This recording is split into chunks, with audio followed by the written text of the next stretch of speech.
Hello. இன்னைக்கு பைபிளிலிருந்து ஒரு வசனம். எசையா 59:19. வெள்ளம் போல் சத்துரு வரும்போது கர்த்தருடைய ஆவியானவர் அவனுக்கு விரோதமாக கொடியேற்றுவார். கர்த்தர் யார் பட்சத்தில் நின்று கொடியேற்றுவார் என்கிறது ரொம்ப முக்கியம்.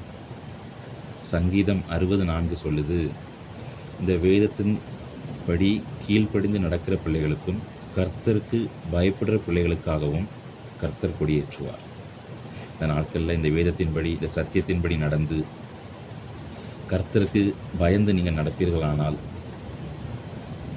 உங்களை தடுக்க நினைக்கிற, உங்களுடைய முன்னேற்றத்தை தடுக்க நினைக்கிற, உங்களை நிமிரக்கூடாதபடிக்கு தடுக்க நினைக்கிற, உங்களுடைய வாழ்க்கையில் நீங்கள் அடுத்த கட்டத்துக்கு பேரக்கூடாது என்று தடுக்க நினைக்கிற அந்த பொல்லாத சத்துருக்கு விரோதமாக கர்த்தருடைய ஆவியானவர் உங்களுக்காக ஜெயம் என்கிற கொடியை ஏற்றுவார்.